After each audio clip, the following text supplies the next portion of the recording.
ہم وہی کہیں گے جو ہمارا دین ہم کو بتاتا ہے. عمل کرو تو تمہارا بھلا ہے، نہیں کوئی عمل کرے تو نقصان ہمارا نہیں ہے اسی کا. السلام علیکم ورحمۃ اللہ تعالی وبرکاتہ. نحمده ونصلي ونسلم على رسوله الكريم اما بعد فاعوذ بالله من الشیطان الرجیم. بسم اللہ الرحمن الرحیم. ان الصلاة تنہی عن الفحشاء والمنکر. صدق اللہ العلی العظیم وصدق رسولہ النبی الامین المتین الکریم ونحن علی ذلک لمن الشاہدین والشاکرین والحمد للہ رب العالمین. رب اشرح لی صدری ویسر لی امری واحلل عقدۃ من لسانی یفقہوا قولی. ان اللہ وملائکتہ یصلون علی النبی یا ایہا الذین آمنوا صلوا علیہ وسلموا تسلیما. اللہم صلی علی سیدنا و مولانا محمد معدن الجود والکرم وآلہ وبارک وسلم صلاة وسلاما علیک یا رسول اللہ صلی اللہ تعالی علیہ وبارک وسلم تسلیما دائما ابدا.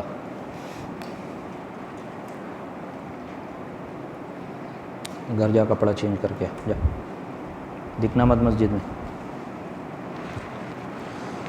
عزیزان ملت اسلامیہ، رفیقان گرامی، آپ گزشتہ 2-3 ہفتے سے نماز کے اہم مسائل سماعت فرما رہے ہیں. گزشتہ ہفتہ آپ نے کچھ مکروہات تحریمی، 2-3 مکروہات تحریمی جو زیادہ تر ہماری عوام سے وہ مکروہ سرزد ہوتا رہتا ہے، جیسے پینٹ کا پائچہ فولڈ کر لینا، آستین آدھی کلائی سے زیادہ چڑھا لینا، انگوٹھی، چھلے چین میں گلے پہن کر نماز پڑھنا وغیرہ وغیرہ. وہ چیزیں جو مکروہ تحریمی یا حرام ہے اسے پہن کر یا اس حالت میں نماز پڑھنا تو پھر اس سے نماز مکروہ تحریمی ہوتی ہے. اور پھر اس سے پہلے امامت سے متعلق کس کو امام بنایا جائے نہیں بنایا جائے، یہ تمام چیزیں آپ نے سماعت فرمائی. خود فاسق کا کیا حکم ہے اور فاسق کے پیچھے نماز کا کیا حکم ہے وغیرہ وغیرہ. اب یہاں سے 2-3 مسئلے جو یہ لے کے آئے ہیں وہ یہ کہ نماز میں آمین آہستہ کہا جائے یا بلند آواز سے کہا جائے. دوسرا یہ کہ رفع یدین عند الاحناف مسنون ہے، سنت ہے نہیں ہے. تیسرا یہ کہ ناف کے نیچے ہاتھ باندھا جائے کہ ناف پہ ہاتھ باندھا جائے کہ ناف کے اوپر ہاتھ باندھا جائے. تو اس پہ یہ تھوڑی جو ہے تفصیلی گفتگو کریں گے اور اس پہ کچھ دلیل بھی دیں گے. تو مصنف سوال قائم کرتے ہیں کہ آمین آہستہ کہنا چاہیے یا بلند آواز سے.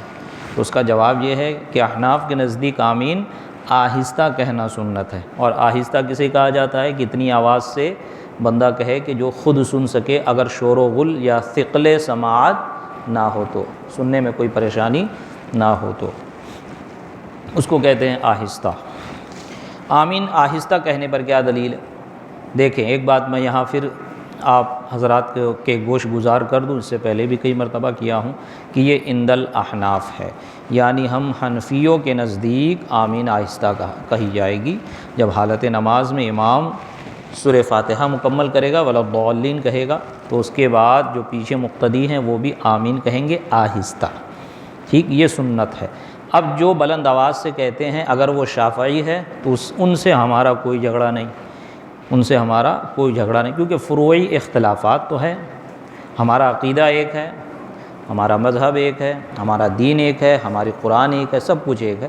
فروعی مسئلوں میں یعنی کہ اجتہادی مسئلوں میں کہ جو نص قطعی سے ثابت نہ ہو، جو صراحت کے ساتھ ثابت نہ ہو، جس میں اجتہاد ہو، جس میں تعارض ہوتا ہو حدیث و قرآن میں بظاہر، حالانکہ تعارض نہیں ہے، عقل وہاں تک نہیں پہنچ پاتی، ان مسائل میں اختلاف ہوا. جب اجتہادی مسائل میں اختلاف ہوگا تو مجتہد اپنے اجتہاد پہ عمل کرے گا اور مقلد وہ مجتہد کی پیروی کرے گا، ہے نا. تو شافعی، امام شافعی کی پیروی کرتے ہیں تو ہم ان سے کوئی اختلاف نہیں. وہ رفع یدین کرے ان کا مذہب ہے، وہ آمین زور سے بولے ان کا مذہب ہے. لیکن اگر کوئی کسی کی تقلید نہیں کرتا ہے ان چاروں میں سے، پھر آ کر وہ حنفیوں پر اعتراض کرے کہ آمین زور سے کہنا چاہیے، رفع یدین کرنا چاہیے، حدیث میں آیا ہے، تو اب ہمارا ان سے اختلاف اب فروعی نہیں ہے، اب وہ مسئلہ یہ ہو جائے گا کہ بھائی تم کس حیثیت سے لے رہے ہو، کیونکہ تم خود کسی کی تقلید نہیں کرتے ہو اور تقلید کے منکر ہو۔ جو مطلق جو تقلید کا انکار کرے، فقہا فرماتے ہیں وہ کافر ہے۔ کیوں؟ کیونکہ جا بجا قرآن نے تقلید کرنے کا حکم دیا، اہدنا الصراط المستقیم صراط الذین انعمت علیہم، تقلید نہیں ہے تو اور کیا ہے کہ راستہ ان کا چلا جن پر تو نے انعام کیا، تو جن کا راستہ چل رہا یہی تو تقلید ہے، یعنی انہیں کو ہم فالو کر رہے ہیں، تو فالو کرنے کا نام تقلید ہوتا ہے۔ اب جو اسی کا انکار کرے تو گویا وہ قرآن کی آیتوں کا انکار کرا۔ اس طرح کی آیتیں قرآن شریف میں بھری ہوئی ہے، یا ایھا الذین آمنوا اطیعوا اللہ واطیعوا الرسول واولی الامر منکم، اے ایمان والو اللہ کی اطاعت کرو اور رسول کی اطاعت کرو، اور تم میں جو امر والے ہیں ان کی اطاعت کرو، ان کی اطاعت کرو، چاہے وہ حاکم شرع ہو۔ حاکم شرع ہی یہاں مراد ہے، اگر حاکم بھی ہے تو وہ حاکم اپنے سے تھوڑی فیصلہ کرے گا، کوئی خلیفہ ہو، کوئی بادشاہ ہو، کوئی سلطان اسلام ہو، وہ جو بول دے اس پہ تھوڑی مانا، اس کو تھوڑی اس پر یقین تھوڑی کیا جائے گا اور اس کی بات تھوڑی مانی جائے گی، جب تک کہ وہ شریعت کے مطابق نہ کہے۔ جب شریعت کے مطابق کہے گا تو پتہ چلا کہ شریعت کے مطابق کہنے کے لیے اس کو علماء کی ضرورت ہے۔ اسی لیے آپ تاریخ اٹھا کر پڑھیں، جب بھی 1300 سال میں 1000 سال سے زائد دنیا پر سنیوں کی حکومت رہی، سنی خلفاء اور سنی سلاطین کی حکومت رہی، تو ان کے جو قاضی القضات ہوتے، چیف جسٹس ہوتے، وہ سب کے سب عالم ہوتے، علماء ہوتے، ائمہ ہوتے، اور ان سے پوچھ کے وہ فیصلہ کرتے۔ تو یہاں پر اولی الامر منکم سے مراد حاکم شرع ہے، تو یہ تقلید نہیں ہے تو اور کیا ہے؟ اور جو تقلید ہی کا انکار کرتے تو گویا وہ قرآن کا انکار کر رہا ہے۔ اب اگر شافعی کہے گا تو ہم شافعی کو یہ بات نہیں کہیں گے، کیوں؟ کیونکہ وہ تقلید کر رہا ہے، وہ امام شافعی کی تقلید کر رہا ہے۔ اور یہ فروعی اختلاف، دلائل کا اختلاف ایک زمانے سے چلا آیا ہے، 1000 سال سے زائد چلا آیا ہے۔ ہم اپنی دلیل دیتے ہیں، وہ اپنی دلیل دیتے ہیں۔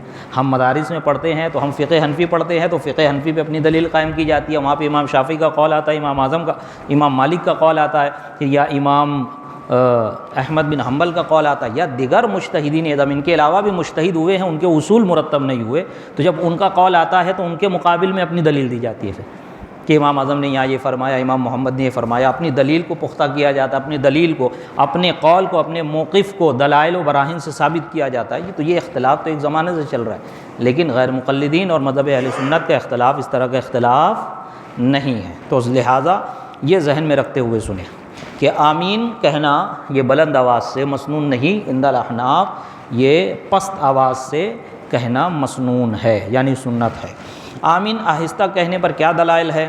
تو آمین آہستہ کہنے کے سنت ہونے پر کچھ دلائل درج ذیل ہیں۔ کچھ دلیلیں دے رہے ہیں، یا باقی دلائل جو فقہ حنفی کی بڑی بڑی معتبر کتابیں ہیں، بدایع الصنایع ہو، فتح القدیر وغیرہ ہو، ان میں دلائل بھرے ہوئے ہیں۔ آمین کے آہستہ کہنے پر سنت ہونے پر کچھ دلائل درج ذیل ہیں۔ حضرت علقمہ بن وائل اپنے والد سے روایت کرتے ہیں، ان کے والد حضرت وائل فرماتے ہیں انہ صلی مع النبی صلی اللہ علیہ وسلم حین قال غیر المغضوب علیہم ولا الضالین قال آمین یخفض بها صوتہ۔ ھذا حدیث صحیح علی شرط الشیخین ولم یخرجاہ التعلیق من تخلیص الذہبی علی شرط البخاری و مسلم۔ ترجمہ، انہوں نے نبی کریم صلی اللہ علیہ وسلم کے ساتھ نماز پڑھی۔ کنہوں نے؟ حضرت وائل۔ حضرت وائل یہ حضرت علقمہ کے والد ہے۔ حضرت علقمہ اپنے والد سے روایت کر رہے ہیں، ان کے والد کا نام ہے وائل، اور حضرت وائل جو ہے وہ نبی پاک صلی اللہ علیہ وسلم کے ساتھ انہوں نے نماز پڑھی۔ نبی کریم صلی اللہ علیہ وسلم کے ساتھ انہوں نے نماز پڑھی، تو جب نبی کریم صلی اللہ علیہ وسلم نے پڑھا غیر المغضوب علیہم ولا الضالین، جب امام ہوتا ہے تو امام فاتحہ پڑھتا ہے، سورہ فاتحہ، تو وہی فرما رہے ہیں، بتا رہے ہیں کہ جب نبی پاک صلی اللہ علیہ وسلم نے غیر المغضوب علیہم ولا الضالین پڑھا تو آپ نے آمین کہا اور اپنی آواز کو آہستہ رکھا۔ یہ صراحت ہو گئی کہ نہیں؟ اپنی آواز کو آہستہ رکھا۔ کنہوں نے؟ نبی پاک صلی اللہ علیہ وسلم نے اپنی آواز کو آہستہ رکھا۔ امام حاکم نے فرمایا کہ یہ حدیث امام بخاری و امام مسلم کی شرط پر صحیح ہے۔ یہ ایک مستقل ٹاپک ہے کہ کیا مطلب اس کا، سمجھے؟ یہ چیزیں ہماری عوام، کیونکہ یہ سب چیزیں جو ہے وہ گہرائی اور گہرائی سے تعلق رکھتی ہے، عوام سے اس کا تعلق نہیں ہے۔ جب عوام سے تعلق نہیں ہے تو اتفاق سی بات ہے، جب عوام کے سامنے خالی یہ کہہ دیا جائے دیکھو حدیث میں تو یہ آیا ہے، حدیث میں ایسا فرمایا گیا ہے، اور تم لوگ حنفی لوگ جو ہے خلاف حدیث کام کرتے ہو، تو بیچاری عوام کیا کرے گی؟ حدیث کے مقابلے میں تو کوئی جاہل سے جاہل آدمی جب اس کو کہا جائے کہ یہ حدیث ہے، تو مسلمان اگر ہے وہ، تو وہ کبھی حدیث کے مقابلے میں اپنی زبان نہیں کھولے گا، وہ خاموش ہو جائے گا، ہے نا۔ یہ باتیں علماء اور ائمہ، علماء اور مفتیان کرام، اور جو گہرائی اور گہرائی سے سمجھتے ہیں، یا وہ خواص کہ جن کے پاس دلائل ہو، جس طرح وہ لوگ بھی 15 دن میں جب اتنی ان کے اندر لیاقت آ جاتی ہے، لیاقت تو نہیں کہیں گے اسے، یہ جہالت ہی کہیں گے، کہ وہ لوگ اعتراض کرنے کھڑے ہو جاتے ہیں، تو اگر ہماری عوام بھی چاہے تو مہینہ 2 مہینہ 3 مہینہ اپنے علماء کی صحبت میں رہ کے کم سے کم سمجھ سکتی ہیں اتنا کہ بھائی اس کا جواب کیا دینا چاہیے۔ اور جعل حق اسی لیے لکھی گئی آج سے کئی سال پہلے، اور اس میں سارے دلائل بھرے ہوئے ہیں اس سے متعلق۔ تو اب دیکھیں اس حدیث میں صاف ظاہر ہو گیا اولاً، اور دوسری بات یہ جو میں آپ کو کہنا چاہ رہا ہوں کہ یہ حدیث بخاری اور مسلم کی نہیں ہے، لیکن جو بخاری اور مسلم کی شرط ہے نا، کیونکہ امام بخاری کو جتنی حدیثیں یاد تھیں، امام بخاری نے وہ ساری حدیثیں بخاری شریف میں نہیں لکھی۔ امام بخاری علیہ رحمۃ الرضوان کو 6 لاکھ حدیثیں یاد تھیں، اس میں سے 1 لاکھ حدیثیں صحیح یاد تھیں، اس کے باوجود آپ نے بخاری میں صرف 2500 حدیثیں لکھی، اور ان 2500 حدیثوں میں سب کے سب صحیح نہیں ہیں۔ صحیح سے مراد یہ صحیح غلط والا صحیح نہیں، یہ اصطلاحی ٹرمز آف حدیث ہے، ٹرمز آف بیسک آف حدیث ہے۔ صحیح، صحیح لذاتی، صحیح لغیری، حسن لذاتی، حسن لغیری، یہ جو درجے ہیں وہ مراد ہے صحیح۔ عوام کو صحیح کہیں گے تو بیچاری عوام یہی سمجھتی ہے کہ صحیح اور غلط والا صحیح، یہ حدیث صحیح نہیں ہے مطلب غلط ہے، معاذ اللہ۔ غلط تو اس کو کہتے ہیں جو موضوع ہو، جو حدیث ہی نہ ہو۔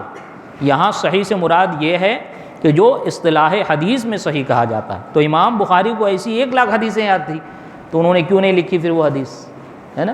تو پتہ چلا کہ امام بخاری نے بعض حدیثیں لکھی، باقی چھوڑ دی، باقی حدیثیں سینہ بسینہ چلی، باقی حدیث کی دوسری کتابوں میں لکھی گئی۔ حاکم مستدرک اس کتاب کو کہتے ہیں حدیث کی کہ جس میں حدیث وہ لائی جاتی ہے جو کہ بخاری اور مسلم میں ہو یا نہ ہو، لیکن وہ شرط بخاری اور مسلم پہ پورا اترے۔ سمجھ میں آئی بات؟ تو اسی لیے انہوں نے کہا کہ امام حاکم نے فرمایا یہ حدیث امام بخاری اور امام مسلم کی شرط پر صحیح ہے، شرط پر صحیح ہے، اور انہوں نے اس کو روایت نہیں کیا ہے، اپنی مسلم نے اور امام بخاری نے اپنی حدیث کی کتاب میں روایت نہیں کی۔ ایک بات اور بتا دوں میں آپ کو، آپ کے علموں میں بھی اضافہ ہوگا اور اسے یاد رکھے، امام مسلم امام بخاری کے شاگرد ہے، امام مسلم امام بخاری کے شاگرد ہے۔ جب امام بخاری اپنی بخاری تیار کر رہے تھے اس وقت امام مسلم بھی اپنی مسلم تیار کر رہے تھے، لیکن پوری مسلم شریف میں ایک روایت بھی امام بخاری کی نہیں ملے گی، پوری مسلم شریف میں ایک روایت بھی امام بخاری کی نہیں ملے گی۔ بھائی جب استاد ہے تو امام مسلم کو روایت کرنا چاہیے نا کہ میں نے اپنے استاد اسماعیل بن محمد بن اسماعیل امام بخاری سے یہ سنا۔ پوری مسلم میں ایک روایت نہیں ملے گی بخاری کی۔ اب بتائیں آپ، تو میں اس لیے کہہ رہا ہوں کہ جو اس کو معیار بنا لیتے ہیں، جس کو کہتے ہیں کرائٹیریا، کہ معیار بنا لیتے ہیں کہ جو بخاری میں ہے وہی مانیں گے، جو مسلم میں ہے وہی مانیں گے، جو اس میں نہیں ہے نہیں مانیں گے۔ تو پہلے اس کو آپ قرآن حدیث سے ثابت کرو کہ کس آیت میں آیا، کس حدیث میں آیا کہ بخاری اور مسلم ہی کو ماننا، اس کے علاوہ نہ ماننا۔ یہ تو کتابیں انسانوں کی امتیوں کی ہے نا، علماء کی ہے نا، انہوں نے حدیث جمع کی ہے نا، تو ایسی حدیث تو دیگر علماء نے بھی جمع کی۔ سمجھ میں آئی بات؟ یہ سمجھنے والی بات ہے کہ وہ کتنی بڑی بات ہے کہ امام مسلم امام بخاری کے شاگرد ہیں۔ جب بخاری شریف تیار کی جا رہی تھی اسی زمانے میں یا تھوڑا ہٹ کے، لیکن زمانہ ایک ہے نا دونوں کا، جب استاد اور شاگرد ہے تو دونوں کا ایک ہی زمانہ ہوا۔ جب بخاری تیار کی جا رہی ہے تو مسلم بھی تیار کی جا رہی ہے، لیکن امام مسلم نے مقدمہ میں امام بخاری کا رد تو کیا، لیکن اپنی کتاب میں امام بخاری سے ایک روایت نہیں لکھی۔ یہ چھوٹی بات نہیں ہے، سمجھائی؟ اور میں معاذ اللہ ان کی اہمیت نہیں گھٹا رہا ہوں، میں صرف کہنے کا مقصد یہ ہے کہ جو لوگ بخاری مسلم کا حوالہ دے کے ہمیں گمراہ کرتے ہیں کہ بخاری میں دکھاؤ مسلم میں دکھاؤ، تو ان کو یہ بات بھی بتائی جائے، کیونکہ ہمارے نزدیک بخاری اور مسلم معیار نہیں ہے، ہمارے نزدیک قرآن، سنت، اجماع اور قیاس معیار ہے، اصل قرآن اور سنت ہے۔ سمجھ میں آئی بات؟ تو اب دیکھیں یہاں پر یہ حدیث پوری بیان کی حضرت وائل نے کہ میں حضرت نبی پاک صلی اللہ علیہ وسلم کے پیچھے میں نے نماز پڑھی، نبی پاک صلی اللہ علیہ وسلم نے جب غیر المغضوب علیہم ولا الضالین کہا تو آپ نے آمین کہا، اور کیسے کہا؟ آہستہ۔ اور یہ حدیث امام حاکم لے کے آ رہے ہیں، اور امام حاکم فرماتے یہ حدیث امام بخاری و مسلم کی شرط پر صحیح ہے، انہوں نے اس کو روایت نہیں کیا، یعنی کہ امام بخاری اور مسلم نے اپنے امام بخاری نے بخاری میں اور امام مسلم نے مسلم شریف میں اس کو روایت نہیں کیا ہے۔ علامہ ذہبی نے بھی یہی کہا ہے کہ یہ بخاری و مسلم کی شرط پر ہے۔ یہ حدیث پاک جامع ترمذی میں بھی ہے، سنن نسائی، یہ جامع ترمذی یعنی کہ امام ترمذی کی جو کتاب ہے غالباً امام ترمذی بھی امام بخاری کے شاگرد ہے۔ سنن نسائی میں ہے عن ابی ہریرہ قال قال رسول اللہ صلی اللہ علیہ وسلم اذا قال الامام غیر المغضوب علیہم ولا الضالین فقولوا آمین فإن الملائکۃ تقول آمین وإن الامام یقول آمین فمن وافق تامینہ تامین الملائکۃ غفر له ما تقدم من ذنبہ۔ حضرت ابو ہریرہ رضی اللہ تعالیٰ سے روایت ہے، رسول اللہ صلی اللہ علیہ وسلم نے ارشاد فرمایا جب امام کہے تو تم آمین کہو۔ کیا کہے امام؟ غیر المغضوب علیہم ولا الضالین امام کہے تو فقولوا آمین، تو تم بھی آمین کہو۔ بے شک ملائکہ بھی آمین کہتے ہیں اور بے شک امام بھی آمین کہتا ہے، تو جس کی آمین ملائکہ کی آمین کے موافق ہو گئی تو اس کے پچھلے گناہ بخش دیے جائیں گے۔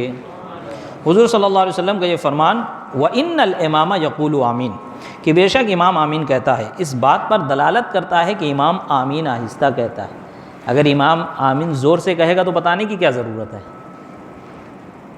پوائنٹ یہاں پر یہی ہے، اور اس حدیث کی تشریح پہلی حدیث میں گزر چکی کہ نبی پاک نے آمین کہا تو آہستہ آواز میں کہا۔ نبی پاک فرما رہے ہیں، بتا رہے ہیں کہ جب امام آمین کہے تو تم بھی کہو کہ امام آمین کہتا ہے، امام آمین کہتا ہے۔ یہاں پر یہ بات واضح ہے کہ امام آمین آہستہ کہتا ہے، جبھی تو بتانے کی ضرورت پڑ رہی ہے کہ امام آمین کہتا ہے۔ وَإِنَّ الْإِمَامَ يَقُولُ آمین بے شک امام آمین کہتا ہے، اس بات پر دلالت کرتا ہے کہ امام آمین آہستہ کہتا ہے، کیونکہ اگر امام بلند آواز سے آمین کہتا تو پھر اس میں فرمان کا مقصد فوت ہو جاتا۔ امام اگر بلند آواز سے آمین کہتا تو اس میں فرمان کا مقصد فوت ہو جائے گا۔ حضرت ابو ہریرہ رضی اللہ تعالیٰ عنہ سے روایت ہے، نبی کریم صلی اللہ علیہ وسلم نے ارشاد فرمایا اذا امن الامام فامنوا فامنوا فانه من وافق تامینہ تامین الملائکہ غفر له ما تقدم من ذنبہ۔ جب امام آمین کہے تو تم بھی آمین کہو کہ جس کی آمین ملائکہ کی آمین کے موافق ہو گئی تو اس کے پچھلے گناہ بخش دیے جائیں گے۔ ملائکہ کی موافقت آمین آہستہ کہنے میں ہوگی، کیونکہ ملائکہ آہستہ آمین کہتے ہیں، ہمیں ان کی آواز ان کی آمین سنائی نہیں دیتی۔ شرح معنی الآثار میں ہے ان ابی وائل قال کان عمر وعلی رضی اللہ تعالی عنہما لا یجہران بسم اللہ الرحمن الرحیم ولا بالتعوذ ولا بالتامین۔ حضرت ابو وائل فرماتے ہیں کہ حضرت عمر اور حضرت علی رضی اللہ تعالی عنہما بسم اللہ اور تعوذ یعنی بسم اللہ الرحمن الرحیم اعوذ باللہ من الشیطان الرجیم اور آمین بلند آواز سے نہ کہتے۔ آمین دعا ہے، اس پر ایک دلیل یہ ہے کہ اس کا معنی ہے اللہم اجب، یعنی کہ اے اللہ قبول فرما، ہے نا۔ امام دعا کرتا ہے یا کوئی دعا کرنے والا دعا کرتا ہے تو تمام حاضرین کیا کہتے ہیں؟ آمین۔ کیوں کہتے ہیں آمین؟ کیا مطلب ہوتا ہے؟ اتنی لمبی چوڑی اس نے دعا کی، اس پہ فقط آپ آمین کہہ رہے ہو، تو اس کا مطلب یہ ہوتا ہے اللہ اس کو قبول فرما۔ جو ہم دعا کر رہے ہیں، جو یہ ہمارا ایک بندہ بیٹھ کے، ہمارا ایک بھائی بیٹھ کے دعا کر رہا ہے تیری بارگاہ میں، ہم بھی ہاتھ اٹھائے ہوئے ہیں، تو جو وہ کہہ رہا ہے ہم بھی وہی کہتے ہیں اور اس کو قبول فرما۔ سمجھ میں آئی بات؟ تو اس کو قبول فرما۔ تو اس سے پتہ چلا کہ آمین کیا ہے؟ دعا ہے۔ آمین دعا ہے، اس کا معنی ہے اللہم اجب، اے اللہ قبول فرما۔ اور ایک دلیل یہ ہے کہ جب موسیٰ علیہ السلام دعا کر رہے تھے اور ہارون علیہ السلام آمین کہہ رہے تھے تو اللہ تعالیٰ نے فرمایا قد اجبت دعوتکما، تم دونوں کی دعا قبول ہوئی۔ تو یہاں آمین کہنے کو بھی دعا فرمایا، اور دعا میں اخفا یعنی کہ آہستہ کرنا اولا ہے۔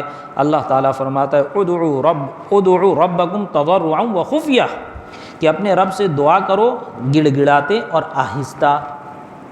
سمجھ میں آئی بات؟ گڑ گڑاتے ہوئے اور آہستہ۔ اور رسول اللہ صلی اللہ علیہ وسلم نے ارشاد فرمایا خیر الدعاء الخفی و خیر الرزق ما یکفی، بہترین دعا وہ ہے جس میں اخفا ہو، اور بہترین رزق وہ ہے جو کافی ہو۔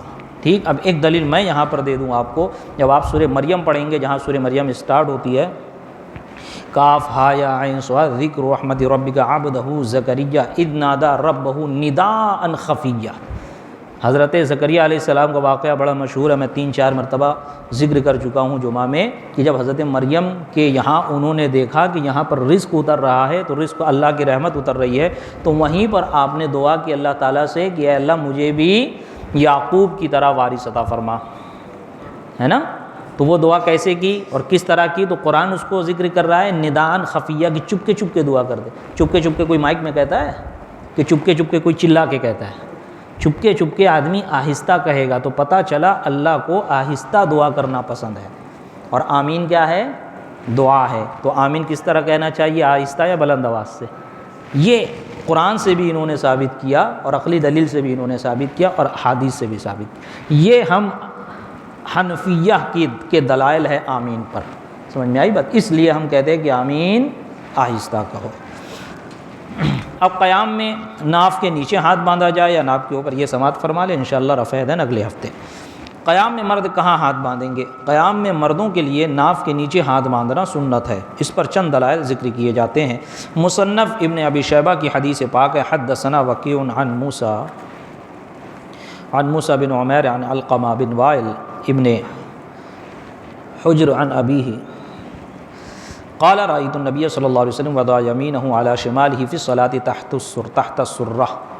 وائل بن حجر اپنے والد سے روایت فرماتے ہیں، میں نے نبی کریم صلی اللہ علیہ وسلم کو دیکھا کہ آپ علیہ السلام نماز میں دائنے ہاتھ کو بائیں ہاتھ پر رکھ کر زیر ناف باندھتے، اس طرح زیر ناف باندھتے۔ یہ حدیث صحیح ہے، اس کے تمام راوی ثقہ ہے یعنی مضبوط ہے۔ سنن ابی داؤد میں ہے، ان علی رضی اللہ تعالی عنہ قال من السنت وضع الکف علی الکف فی الصلاۃ تحت السرہ۔ حضرت علی نے ارشاد فرمایا نماز میں ناف کے نیچے ہاتھ باندھنا سنت ہے۔ صحابی جب مطلق سنت کہے تو اس سے مراد رسول اللہ صلی اللہ علیہ وسلم کی سنت ہوگی، کیونکہ صحابی جو بھی کہے گا وہ نبی پاک کو دیکھ کے کہے گا۔ تو اور یہ حضرت علی فرما رہے ہیں کہ نماز میں ناف کے نیچے دائنے ہاتھ کو بائیں ہاتھ پر ناف کے نیچے باندھنا سنت ہے۔ سنن ابی داؤد میں ہے، عن ابی وائل قال قال ابو ہریرہ اخذ الاکف علی الاکف فی الصلاۃ تحت السرہ۔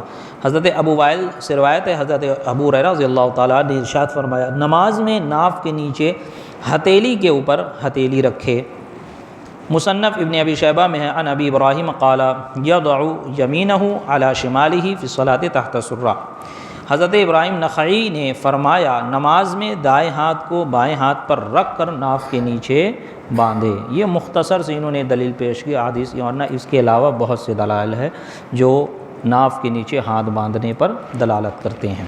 رفع یدین سنت ہے یا نہیں انشاءاللہ یہ تھوڑی اس میں تفصیلی گفتگو ہے، اور آپ کا ذہن بھی اگلے ہفتے حاضر رہے گا، تو صرف اسی پہ درس ہوگا تاکہ یہ آپ کے ذہن میں اچھی طرح سے بیٹھ جائے۔ پھر انشاءاللہ نماز پر رمضان بعد درس ہوگا، کیونکہ رمضان آ جائے گا، شاید سے اگلا ہفتہ آخری ہفتہ ہے، اور کل انشاءاللہ روزے سے متعلق درس ہوگا۔ جو ہفتے میں جو روزہ اور روزے سے متعلق جو کچھ بھی درس ہو سکے کوشش کروں گا زیادہ سے زیادہ کم وقت میں بیان کرنے کی، ورنہ انشاءاللہ تبارک و تعالی رمضان میں ہر ظہر کی نماز کے بعد، ہر روز ظہر کی نماز کے بعد مختصر 10-15 منٹ درس ہوگا۔ آپ تمامی حضرات اس میں شرکت فرمائیں۔ انشاءاللہ پورے مہینے میں رمضان کے پورے مسائل کو گھیرنے کی کوشش کی جائے گی۔